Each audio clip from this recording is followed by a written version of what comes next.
Olá pessoal, agora nós vamos estudar a derivação implícita, vamos fazer aqui mais um exemplo, tá certo? Vamos lá, derivação implícita,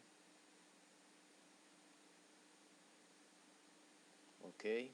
Então nosso exemplo é calcule a derivada de z com relação a x no ponto 1, 1 e 1 e 1, ok? Se a nossa equação é x ao cubo mais z ao quadrado mais y vezes e elevado a xz, né? Isso tudo igual a zero.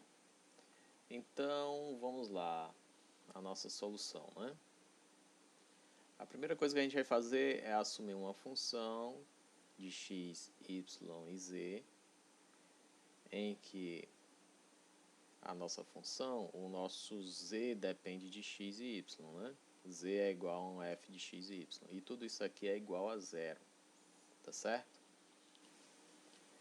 Então vamos lá. A nossa derivada de f com relação a t, que vai ser zero, nesse caso aqui a gente vai considerar a variável t só como forma ilustrativa, né?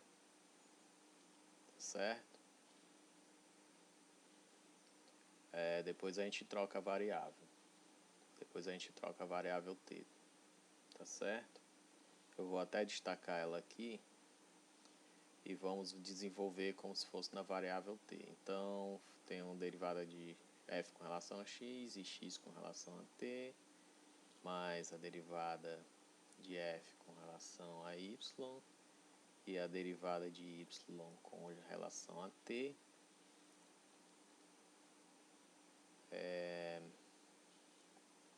E a derivada de f com relação a aqui é t, eu acho que não está muito visível, né? Então vamos lá, continuar. Derivada de f com relação a z vezes a derivada de z com relação a t.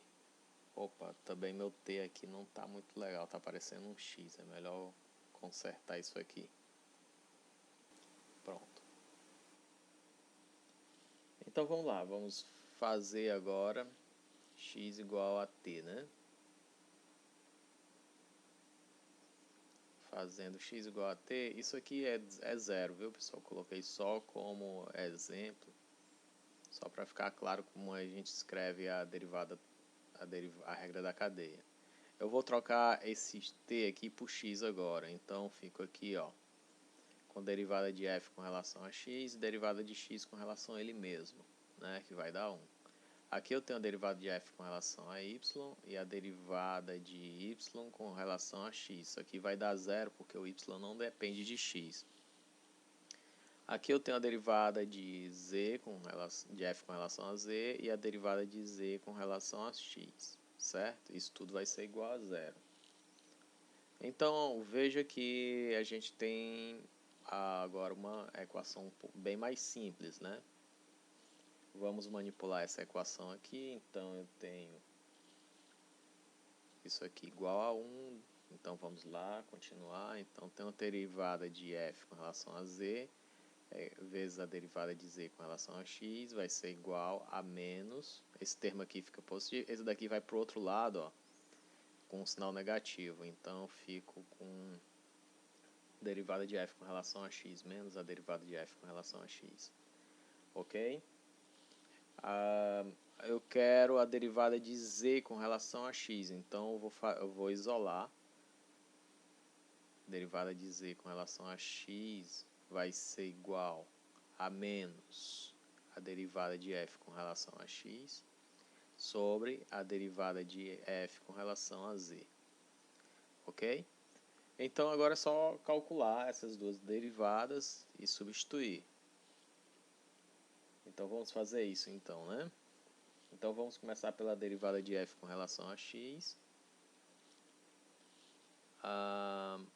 Isso dá 3x² mais yz elevado a xz. Ok?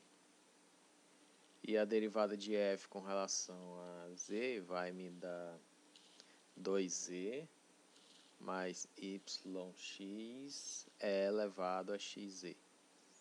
Ok? Eu tenho que calcular essas derivadas nos pontos, né?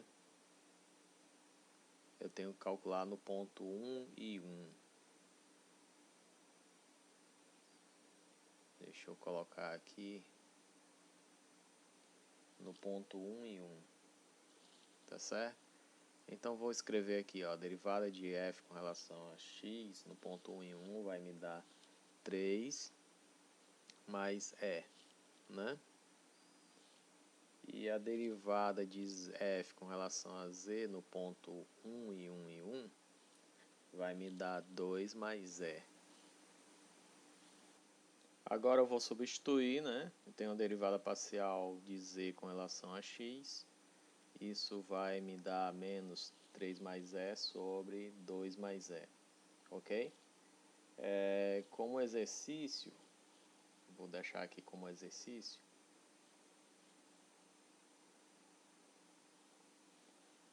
Calcule a derivada de z com relação a y, né? No mesmo ponto, certo? No mesmo ponto, ou seja, no ponto 1 e 1 e 1, ok?